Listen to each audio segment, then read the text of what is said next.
Hello and good afternoon, everyone, or maybe good morning, depending where you are in the world today. Today, I have somebody amazing in my studio, Big Ian or Ian Donaghy, who is not just a speaker, as you can see per the video description today, but he is actually also an author of several wonderful books. He's also a presenter, he's also a facilitator, he's also a movie maker, and in one word, he's just kind of a rebellious guy who makes lots of movement just by being himself and having a phone. That's exactly what he usually says. Olga, I just make a difference with my phone. So, Ian, yes, exactly. Ian, it's so good to have you today at my studio. Thank you so much for committing to this and also giving this precious time of yours to ourselves. I'm ready to learn from you. Well, lovely to be here. Thanks for inviting us. Oh, thank you so much for coming. I must say, I was always amazed by your personality. First time when I met you at PSA Yorkshire Professional Speaking Association, back I think 3 years ago, I was amazed by this big energy you have. And you are quite a big man as well, which obviously is matching the name Big Ian. But I was more amazed by your kindness, by the way how you are. You're very much down to earth. You're so humble. And yet you make quite a big movement around you. So I'm quite amazed about that. But can you tell us more about how did you actually get into being such a humble and yet so inspirational and so powerful man? Well, I don't think I'm many of them, to be honest. I'm still sort of bloke from the northeast, and that's my strength, really. I'm a lad from the northeast, moved down to York, used to be a bouncer up in Durham, and as a bouncer, you need to be either incredibly hard or incredibly good at talking, and I was pretty good at talking, and that broke up a lot of trouble. And then I went to be a school teacher, and I taught kids with learning disabilities and kids with behavioural problems. I worked for the Home Office, keeping young people out of trouble and out of correction centres and in school. And then I got headhunted into the world of dementia care. And then I started writing books. And then people asked me to talk and speak and do this sort of thing. And it's just kind of taken off. I've had no plan. I've had no real career path. I've sort of careered through life, and it's kind of worked. So tell nobody. It's been an absolute fluke. And I think it's amazing what you have done with your life because very often, especially now, we are coming to the end of the year and many students are pushed into, you got to choose your career, you got to know what you're going to do for the rest of your life. And you are such an example how you can just come out of the school not knowing what you're going to do and then ending up with actually writing books. I have two of them here. Two of them, which apparently have amazing backstory, but you have more than two books, don't you? I have. I wrote a third one. I wrote a third one that's called. Oops, there you go. That's called The Missing Piece. This took me 3 years to write, and I noticed that people around me were losing their most loved people around them, and they didn't know what to do, and their friends were being a bit rubbish. So if somebody had lost their mum or their dad, they would say, "Oh, shall you ring up Sharon?" You go, "Oh, don't ring Sharon. Her mum's just died." Well, surely that's the time when you need to ring her. That's the time when you need to text her. That's when the time you need to bob round with some, biscuits you've made, or or a curry or something, and say, "There you go. I've got no magic words, but there's your tea." And so I wrote this, and it's a lot of stories about how people survive and sometimes even thrive after they lose somebody, because you get this sort of clarity, this understanding, and suddenly the rest of the world's clutter disappears. And for about 2 weeks, you just think, right, what matters and what doesn't. And it's a powerful time. If you've been hit by a truck, and that's what it's like when you lose somebody. If you've been hit by a truck and you think, I've just been hit by a truck, but then you somehow get up from that collision, you think to yourself, I've just been hit by a truck, and that's as big a truck as can hit me, and I've got up from it. What else can I do? And then you suddenly realize, no matter how awful I feel today, I still have 100% survival record. And that's a powerful thing. And that's when you can make change. When you realize that, yeah, You're being hit by the biggest haymaker that's out there, but you are still in the ring. And that's when you find out who's in your corner, and that's when you find out what you can actually do with your life. And it certainly changed my life totally. 12 years ago, 12 years ago this week, my mother died. And I got a phone call on the Friday night that said, quick, Ian, get back up to Newcastle. And I got up there, and then the next day we weren't sure whether she was going to live or die. And I had a gig that night to 800 people. And my mum told me, go and do the gig. I'm not going to die tonight. And she didn't. So I went up the next day. And then she died on the Tuesday morning. She had cancer, lung cancer, couldn't breathe, never smoked in her life, never done anything. And up to that point in my life, I think I was quite a selfish beast. I was all about me. I was all about sports cars and nice things, and me, money. And then suddenly everything changed, and I just thought, I've got this wrong. So I went from having a career in education, and I was being pushed into being a head teacher, and I left teaching. Somebody saw me speaking at a conference where I was talking about how education didn't fit, and how it isn't fit for purpose, and how the same exams my dad did in 1952, kids are doing today. And we are hammering the same round pegs into square holes now, right? And I just thought, it's wrong. Why are we comparing Michael with Sarah, Sarah with Peter, Peter with George, when we think, right, let's look at Peter. And how do we get the best out of Peter? It's like getting the ingredients and thinking, right, I haven't got everything that I'm wanting here. So how do I make the best dish I can with them? Because we shouldn't be all about, we should be all about making the best version of kids. And we're not. And so I got out of teaching. I used all my stuff in dementia, all the stuff I'd learned in learning disabilities into dementia. And then I started thinking, right, use all these skills I've got as a musician, as a singer, as a good talker, supposedly, and somebody who can connect with people. And rather than use it just to, line my own pockets, I'll make some differences to people. And since then, everything has got better. And I mean, not just a bit better, I mean a lot better.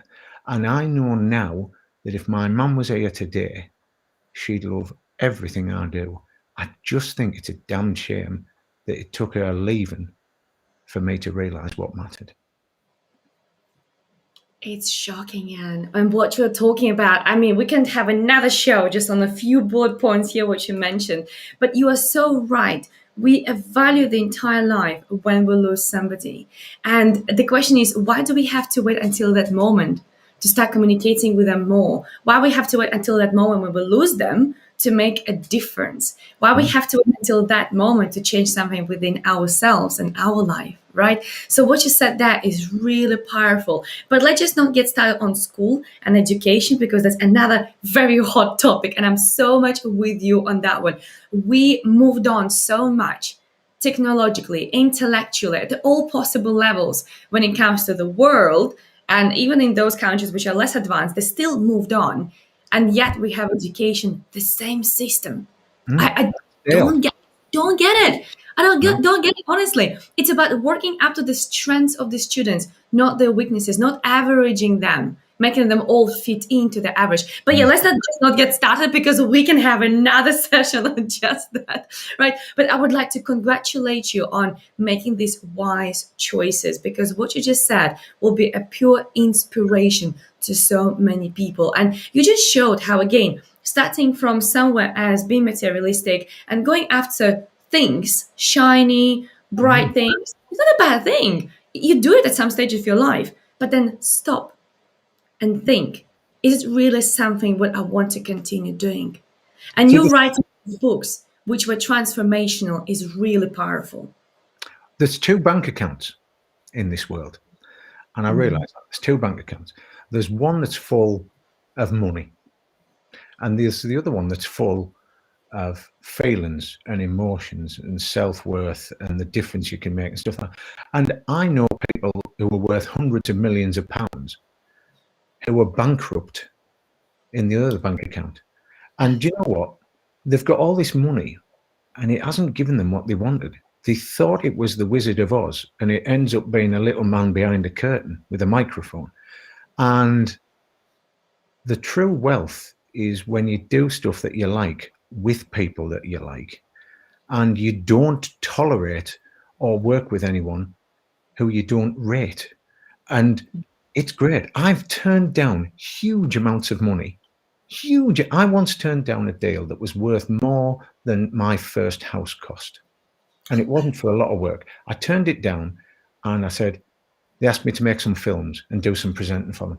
And I said, no, I don't want to work with you. And then, so they started off and they said, we'll give you 15 grand. And I went, no, I don't want to work there. 20 grand. This is all over a cup of tea. They went 25. I went, I don't want to get involved with it because your values that you say you have, the people who work with you say that you don't. And I've seen enough to tell me, went 30 grand. I went, no, 5 grand. And I went, you're not hearing me. They went, we can't give you 40 grand. We can give you 38. And do you know what I did? I drank my tea, put it down, went, gentlemen, you're not hearing me. Wow. I don't want to be anywhere near you. I don't want my values to get sullied by yours. I don't want it to look like I'm endorsing you. I said, I tell you what, have a nice time. I'm off. Wow. My first house cost £44,000. I walked away from all but 6 of that. Yeah. I thought as I left, am I going to be devastated? That could have bought me a lot of things. That. Yeah. And as I left, I felt incredible because I thought that's how little I need that in my life. And that was the day when I thought, hold on, this is going well. I'm happy with that. And do you know what? Loads of work comes to you if people see, right, everything you think, everything you say, and everything you do are the same thing. And when you do that, when they are absolute perfect overlaps and everything tessellates perfectly and they're all congruent and gorgeous, you just think, yeah, that's where happiness is. And I make a joke to my daughter, who's just off to go to drama school in London in September. And I always laugh when I'm around the house or we're out or something. And I say, Annie, I'm so sorry that your dad's such a failure that I don't have a proper job. I'm such a failure that I don't have a proper job. She went, Dad, it's so cool that you don't. Because I don't have to listen to anybody. I don't have to work for it. I don't have to do as I'm told. I jump through hoops. I jump through the hoops that I decide whether I'm going to jump through. And that's when you can get creative. And that's when you come up with good ideas and you engage with people and you listen to other people's ideas. And it's not a political thing. It's just because it's right. I love that. And you just showed a perfect example how you don't have to go ahead with what comes to you if it doesn't speak to your heart. And other opportunities will come along miraculously out of nowhere. Just like you were mentioning that you are a movie maker and you're doing books. And I know that you told me about before we started the show that one of the books is turned right now into the movie, right? And then one other book was written because somebody heard you speaking at the conference.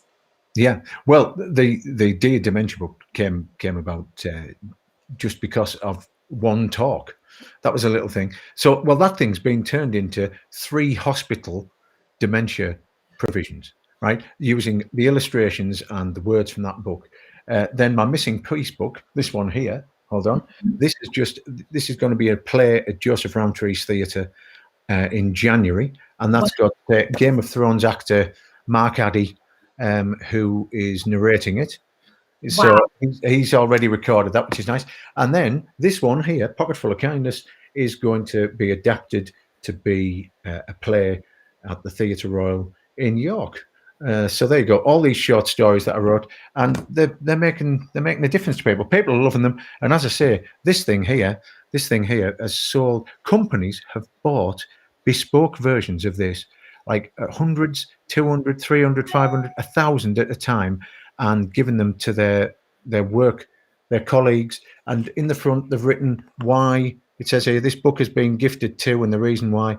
And then you send them, and there's a reason why somebody's been amazing. You give this book to people who've done something amazing with their kindness, and they've helped you along the way, and they may not realize it, and that's why that's done so well.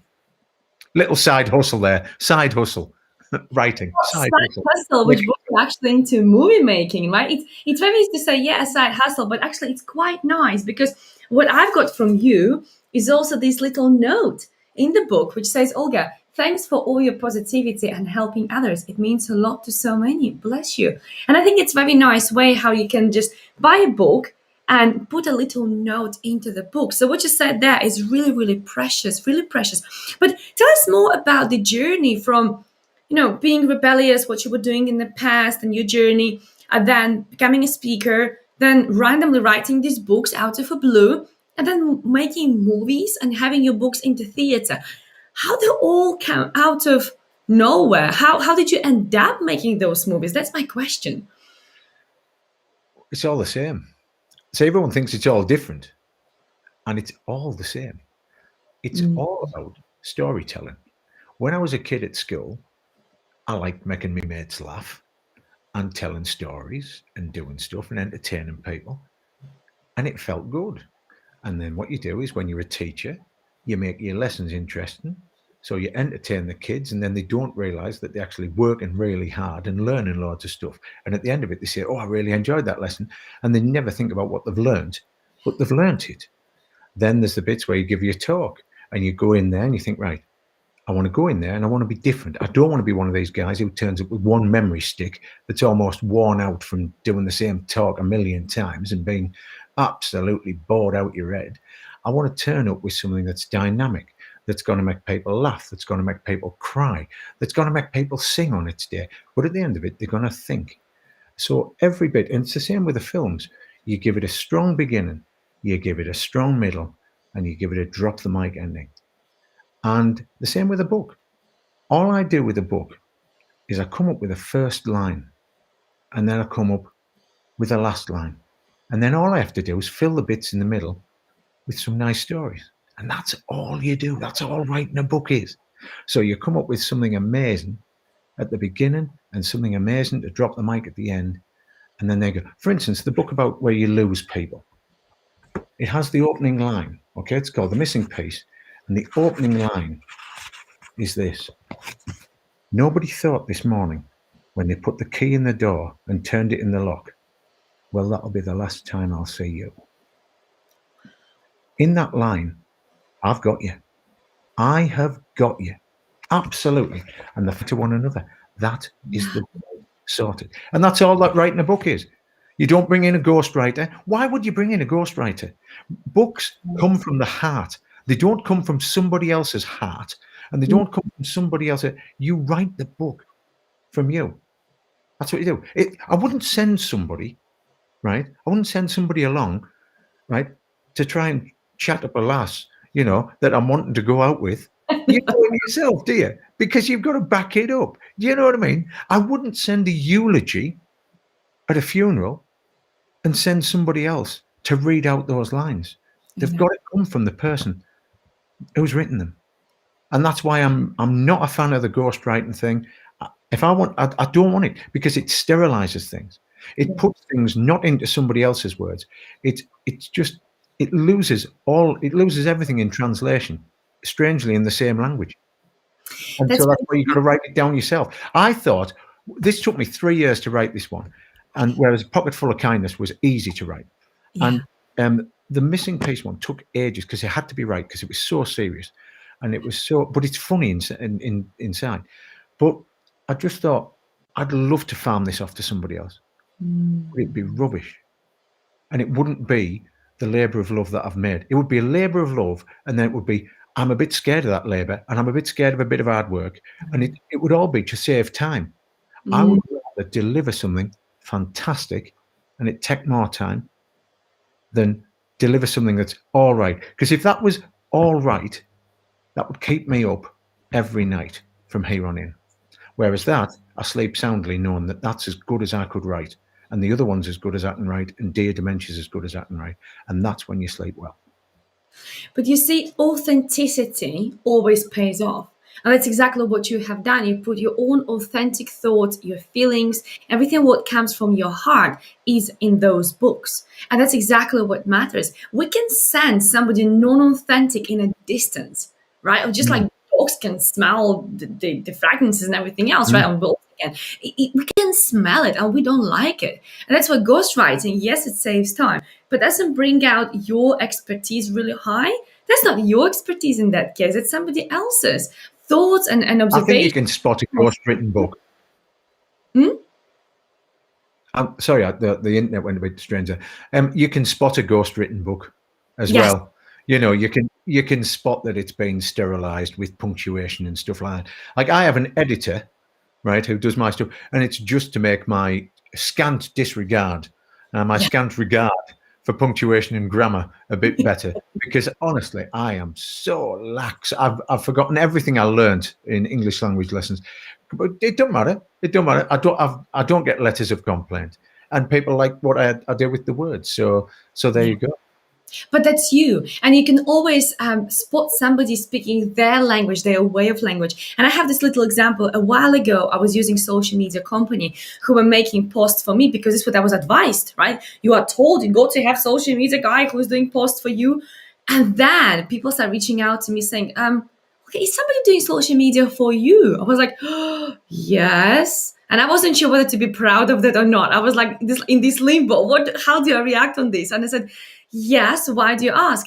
Because the language they speak is different to how you speak. I was like, that's English. That is still in English. But the way how we express ourselves, the way how we communicate with the world is always different and individual. Just like we have fingerprints, they're all individual. That's what being authentic in your storytelling is very, very important. Well, thank you, Ian, because right now I think you highlighted one of the biggest problems in the speaking world when people are trying to copy somebody else, they're trying to be like somebody else. But actually, just be you. Just Mm. be authentic, I've, really. I've I've seen some courses, Olga, that says we will teach you how to be authentic, and I just feel like shouting, "No, you won't." It's ridiculous. Like just Already are. those words. We will teach you how to be more authentic. No, it doesn't happen. You either are or you aren't, right? And that's what gets me. And because what you're doing is we're creating diluted versions of Yes. people. And there's a lot of shiny suits out there. Yeah. You know what I mean? A lot of shiny suits. And I don't, and some of them are really good. And I don't want to be one. Right? I quite like the fact that I'm a bit different.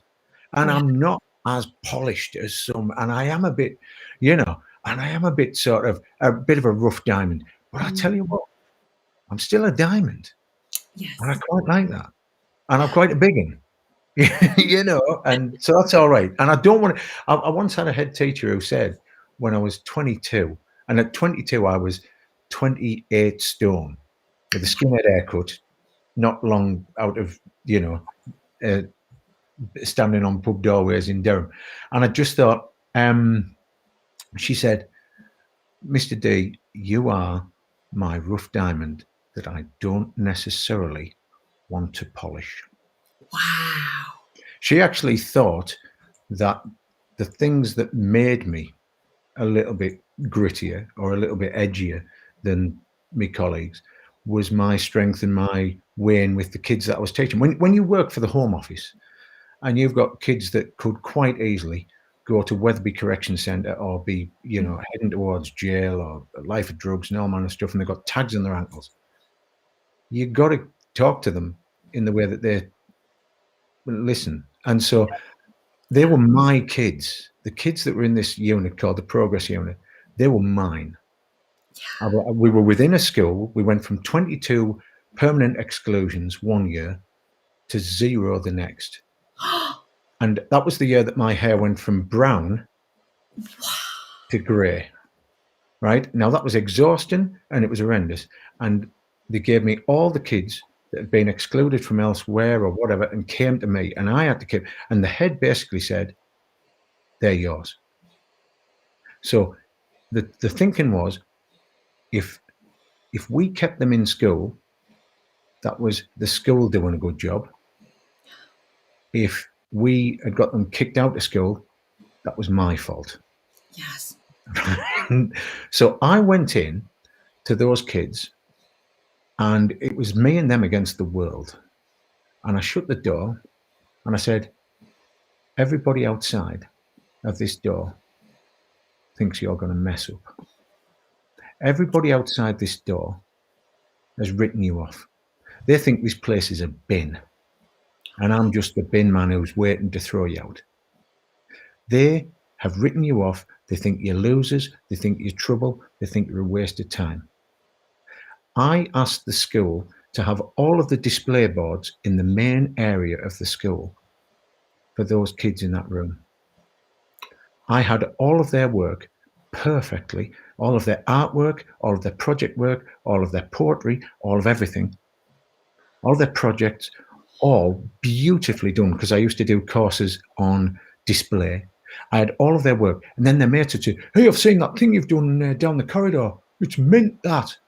They'd never had their work on show before. It was all there. So I said to those kids, everybody's written you off. Should we really spoil their day? And so we would go in there, and I did everything based around this thing called pride. So I had this thing on the wall. Now, I'm not a big fan of these things, because a lot of talkers do all these things where they do, but it worked with these kids. I said, right, I want you to take pride in this, because I'm working hard on this, and I'm taking pride in this. I said, this, on a good day, this hurts. And you know you're in the right job if on a bad day it hurts, and on a good day you're just singing. And so I said, right, sit down, everyone. So we'd start the day with a cup of tea, mug of tea, and some nice biscuits. I said, if you get in early, before school starts, we have a mug of tea and a talk. They all got in early. Okay. So I had to talk. I said, right, do us a favour. What's the P stand for? Prompt, Mr. D. Prompt. We turn up prompt. You get in, you get on, you get out. I went, nice one. What's the R stand for? And I went, respect. You give me respect, I'll give you respect. I'll give you it all day long. But I tell you what, the day you start to talk to me like I'm somewhat off the sole of your shoe, you are going to get a really unpleasant me in your face. And they said, what's the I? I said, I want you to improve. Every day, I want you to improve. I want you to come in here and get better. I said, what's the D stand for? Discuss. So if there's a problem, the problem with a lot of these kids, when they had a problem, they'd not talk about it. And it would be like a snowball at the top of a mountain. And then it would get bigger. And they'd not talk about anybody. And then it would get bigger and bigger and bigger and bigger. And then before you know it, it's rolling down and it's destroying a village. And that's when you got trouble. Whereas if you discussed it at the top and grabbed that snowball, you've dealt with it. And then what's the E stand for at the end of Pride? I said, enjoy. Enjoy. Because if we don't enjoy it, what's the point in being here? And what I did, I then got the kids and I reintegrated them back into lessons. And I gave them, they had a scorecard every day. Not a report card, it was a scorecard. They got a mark for being on time, right? They got a score for being on time, a score for their attitude, and a score for their attainment. And every break, they came running to my classroom to show us, where I'd have some sweets. I say, go on, tell us how you're getting on. And if it was going well, I said, grab yourself a sweet out the thing, will you? And I'd always have some sweets there. And I'd say, grab yourself one. I went, fantastic. What? I said, so why did it go well? Now, if it went wrong, I went, sit down, have a word. Come on, tell us what went wrong. Why did it go wrong? How are you going to do it better next time? Because this isn't going to spoil our day. We don't have bad days. We have bad moments. Right? And that's what you got to do. Not bad days, bad moments, and then deal with that. And then they'd come up, and then they'd get the scores. I'd get the scorecards at the end of the day. And then what we'd do is we had a massive league table up, and we'd have all the kids and where they were in the league table. And then they'd get rewards, right? I'd take them 10-pin bowling in Scarborough or something like that. Or we'd have a pizza night, or we'd have a disco or something like that. And then we'd do that. And it was amazing. And they just loved it and they took pride in it. It was all about looking for what's good in their day, where every other report they'd had was, why were you rubbish today? Why were you a nightmare today? Why are we going to exclude you? And I was looking for, and I got on great with all the mums. All the mums would do anything for me. They'd do anything.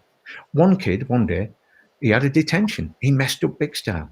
And he jumped out of a window and ran home and missed out on an hour's detention. Back then, I had a yellow sports car, bright yellow sports car. Now, I've got a band called Huge, and I have a number plate with H9UGE, right? Nobody, you've seen the band. Nobody, everybody in York knew my car, bright yellow sports car. And as soon as that kid, Shane, did a runner, I was straight onto his mum. I said, "How do you do? It's Mr. D here at school. Your lad's just done a runner from my detention." I said, "Can I wake him up in the morning? Can I come round for breakfast?" She went, "Of course you can, Mr. D." The next morning at 10 to 7, I was welcomed into her home. I went upstairs. I banged on his door, opened the door, and went, "Shane, your mum's invited us to breakfast. So we're going to have some breakfast. And then because you missed an hour yesterday, we'll call it a bit of interest. We'll do an hour and a half. You're coming with me, Bonnie lad, because you're not wasting my time like this." He just looked in. He went, "What the hell are you doing in my bedroom with your mum?" We went downstairs, grabbed a bit. Everybody in Chapel Fields in York Council Estate saw my car. And world was like wildfire. Went, "We've seen Donaghy's sports car. He's been round Horsefield. I knew told his name. We've been round Shane's place for breakfast. He's been round with his mum for breakfast. Is that out he won't do?" He went into my car. He did the detention with me. I said, "Right, Shane, we're back on a level playing field. I'm going to have a nice day, Bonnie. Off you go." Right? He then went off. I then walked from my room through the corridor, and everyone, the tongues are wagging. All the kids are going, "You went round to Shane's house for his breakfast. He was there with his mum. At 7 o'clock this morning. He woke Shane up. He tapped him. He woke him up. He went, 'Come on, you're coming over.' Like he went, 'There's no what he won't do. No what he won't do.'" And then I went into the staff room. I hadn't seen anybody that morning. As I walked in, everybody in the staff room got out of their chairs and gave me a standing ovation and raised their mugs and went, "That's how you do it, Bonnie lad." Yeah. And so that's what I did. And that when I was in Teach, I never let anything go. I would, if somebody did something amazing, I never let anything go. By the way, I also did some quite maverick things. Like I had one kid who I still see this day, right? And he was massive. He was a big unit. And put it this way, if he'd have hit you, you'd have stayed hit, right? He had hands like absolute shovels. And things had gone wrong with his family. His mum and dad had split up. He'd had a weekend where he'd been drinking all weekend, taking drugs all weekend, out of the house all weekend. He was an absolute mess. And he turned up to school and he was a mess. And he was so angry, he wanted to take it out on somebody. It's like one of those things, if he was cross with the dog, so he wanted to kick the cat. And he wanted to go in and attack the head teacher. He was that angry, he just needed to take it out on somebody. I realised this and I got him into my room. And I said, "Get in here." Angry. And he smelt bad. He smelt of a bad weekend. His heart was going, he was so angry. And he wanted bother. And he was right in my face. Now, at the time, I was about 24, 25 stone. So I was a unit. But we had a respect. And I'd known him since he was 11, and he was 16 now, and he was big and he was strong and he was full of hell. And he squared up to us. His forehead on my forehead. I felt his heart beating in his chest. Absolutely just, it was like frightening. And he says, "Let me out." And I stood in the way of the door. I went, "You're going nowhere, Bonnie lad. I'm not going to let you. Because if I let you out here, you're going to go down there. You're going to do something that you're going to regret. And you're going to end up in a correction centre with a police record. And you're never, ever, ever going to recover from that. You're never going to play catch up from that." So I looked in his eyes and I thought, this could go wrong here. My career could be over today. And I looked straight in his eye and I went, "Is it me, Scott? Is it me?" Am I the reason you're so angry today? Am I the reason you want to knock this door down and me in the way? Am I the reason? Is it me? Because if it's me, let's do this. And we're both going to end up hurt, and it's going to be a mess. And it could ruin my career and the rest of your life. So let me ask you, is it me? What happened next? I hadn't planned for. He just fell on the floor, 18.5 stone, rock hard, in floods of tears, right? And he was just there. Now, whilst he was in floods of tears, I just looked away slightly because it's fair to say my adrenaline level was like woof. And I was welling up because I thought this could have gone right. And my career was just about to disappear. And he said, I'm going to get kicked out anyway now. I went, why? He says, because I've squared up to you. And I went, well, when he arrived with me, when he was 11, I made a deal with him. I said, I'm going to get your ass through school. Okay? It might not be easy. And at certain times, you might not like me. But I'm going to get you through here. And he says, well, you're going to have to write a report. And then I'm going to have to get kicked out. And do you know what I did? I had a pen in my pocket, in my top pocket. And I went, problem is, Scott, some days you just can't find a pen. And I just threw it down. And he got through the end of school.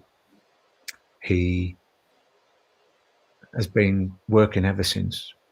He's a fantastic father. He's got a beautiful wife. I was invited to his wedding. I couldn't go because I was gigging, but I sent him a message. I see him, whenever I see him in pubs, he puts a drink on the bar. And I always say, he says, Mr. D. And I go, see this grey hair, right? You feel responsible for most of it, Bonnie Land.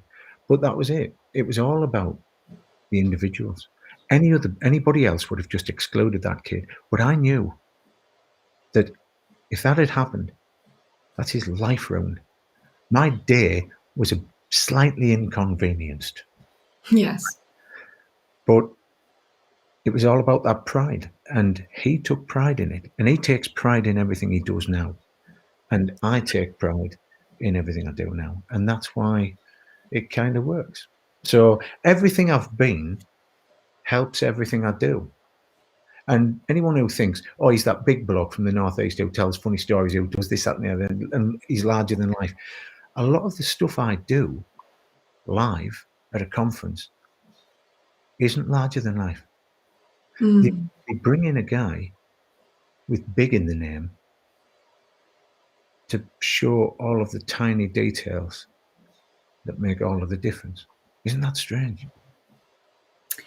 It is amazing because we all learn from stories. And you clearly are an amazing and fabulous storyteller. And what people forget that stories can be very small about somebody like that lad who was just not going through school really well. But No. yeah, it just shows the life lesson. This is the life lesson about your behavior and your actions towards him, about his rebellious behavior, right? It is just lessons and lessons within the situation. And it's not a surprise that community just absolutely loves you because what you have done, not only for that lad, not only for those children in the school, but what you have done for community is a big thing. You transformed the place where you are at right now. You really did. And what you have done, again, that's probably a conversation for another show, and I would love to pick it up from here. But I think what you have done with those children, you're giving them second chance. But that's exactly what you do. As I look at your work, that's exactly what you do through your work. You give people second chance to review their life, second chance to relive their life, second chance to understand themselves, to understand their behavior, and to be different. So what you have done for community is really important. But my question is, why it's so important to you to give back to the community? Well, The thing is, we're only here for a short while, right? Yes. And it's a gift. It's a gift to be here. It really is. So you're only here for a short time. You have a choice. You can either leave the place in a worse position than it's in, or in a better position. And if you've been given some tricks and some skills, and I'm all right with words, and I'm all right with people, and I can usually turn no's into yeses. I'm quite persuasive, and I can back up the things I say. So you use those tricks for the good of a community. So we do a thing called Christmas presents in York, where we get people, older people who live alone and have dementia, and we give them Christmas Day for now. A big family Christmas with all of us together, with presents, with beautiful food, with live music, with everything. And we do that for now. And I can rally up a crowd of angels who can just make magic happen. And it's a pretty good feeling. So if you get somebody to do something for money, that's no big deal. Anyone can do stuff for money. But if you get people to do stuff for nothing, and they'll run through a brick wall for you for nothing, and they'll believe in everything that you say, and they will do everything you say, and they will come up with their own ideas to make it better, and they will add stuff and bring stuff for nothing. That's magic, because magic is creating something from nothing. When we do a thing called Night to Remember, a big musical concert, and I get the finest musicians in York lining up to put on a show where we all get paid the same, now, where I can get people like Gary Lineker or Alan Shearer or Anton de Beck or Barry McGuigan and all these top sportsmen and celebrities, and they make short films for me for these events for nothing. You think, well, that's magic. So why would you not want to make your community better? Why would you not want to make your community better? If you, the thing is, why somebody said, I asked one person on Christmas Day, I said, Andy, why are you helping us today? And he went, because I can. Mm. And that's a pretty damn good answer. There's loads of people who talk a good game. Oh, they talk, and can I be honest? You see it on LinkedIn. There's people who talk a good game. Kindness this, kindness that, kindness the other. But the bottom line is, if you would ask them to do something, they're busy. Well, I'll tell you what, when people in York want something doing, they come to me, right? Ask a busy man, right? Ask a busy man. Tomorrow, I'm driving up to Morpeth to do an auction for a guy who's working really hard to put on an event during COVID, right? And he's doing a big golf day, right, to help the local ambulance service up there. I'm driving from York up to the north of Newcastle to Morpeth to do an auction, right, to raise my glass and say, you're a set Yeah. of top people, to drive back and watch the football. And that's it. Back it up. Say, don't just talk about kindness, be it. It ain't just a hashtag.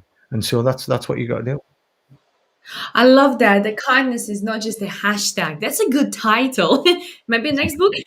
Thank you very much. Really good one. That's a really good one. Well, you see, as I said, when I met you for the first time, I could feel your great energy. And when I saw you performing, because I went to your concert, I was blown away by how amazing and amusing energy you had, and how still you were so down to earth. People were dancing, people were clapping. What you put together is absolutely phenomenal. And I wonder now if you have a clear answer to this question. You are a filmmaker, you're an author, you are a speaker, you are a presenter, you are a singer, you are so many things. And yet you are still are a member of Professional Speaker Association as a speaker. So what would you say makes you different as a speaker? What is your, that thing, what sparks you amongst everybody else? Um, well, I don't just have a talk. I think there's a lot of speakers who've got a talk, or I've got a couple of talks, and I think I'm a speaker. But more importantly, a lot of speakers haven't done much. And why would you have somebody talk about something when they haven't actually done much? They're talking about it. It's like having it's like having a great big sort of ball that's fallen out. It's a nice ball, but it's not had anything in it.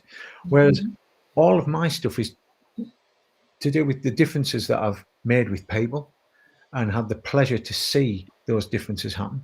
And I'm doing new stuff all the time. I haven't done stuff a long time ago and I'm going to dine out on it forever afterwards.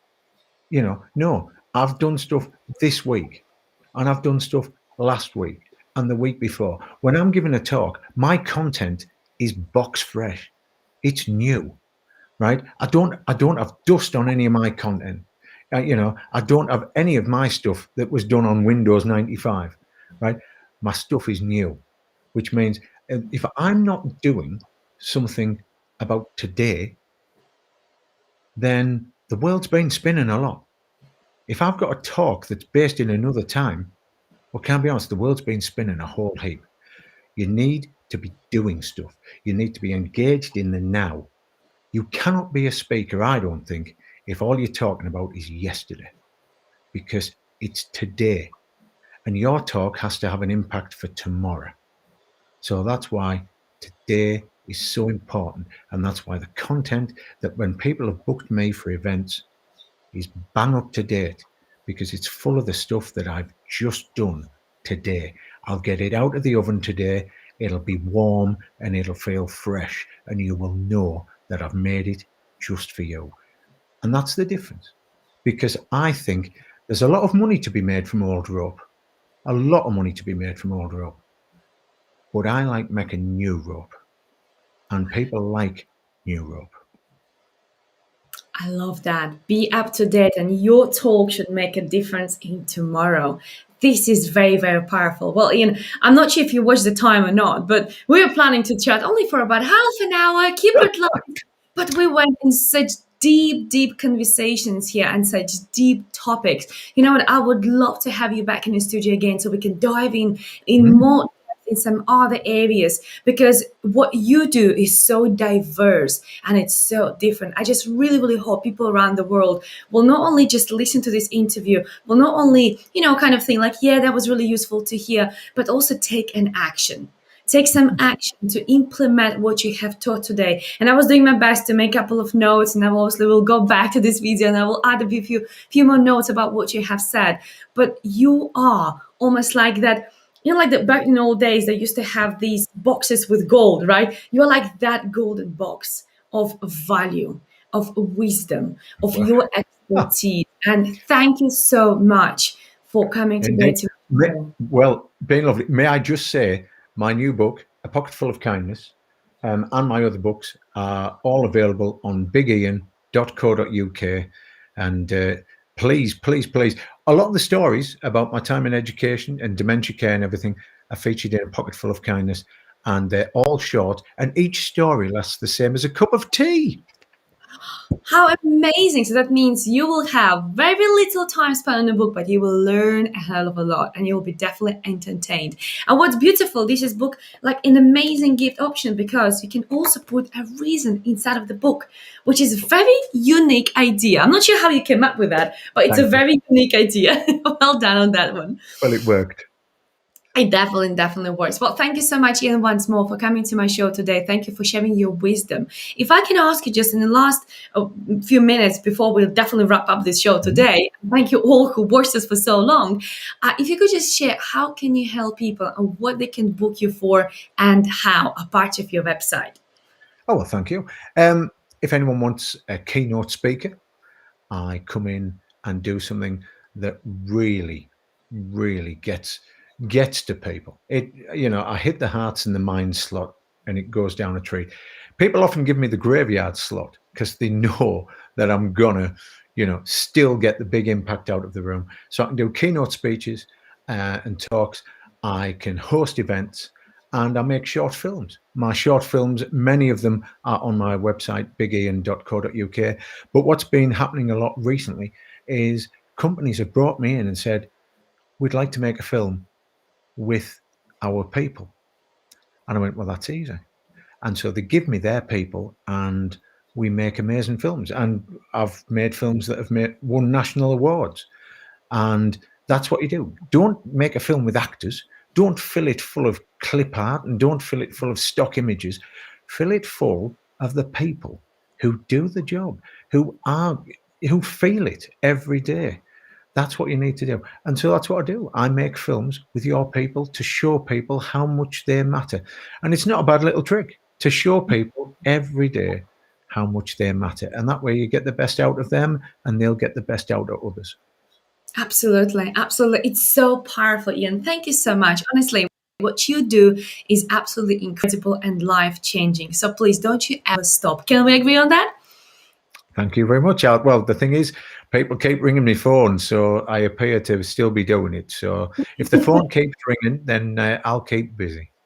That is wonderful. Well, thank you once more for coming to my show today, sharing your wisdom. And thank you all who watched us today. Make sure you take some action from today's video. It's not about only watching and learning, but it's about what you do or what you have learned today. Thank you so much, and we'll see you next time.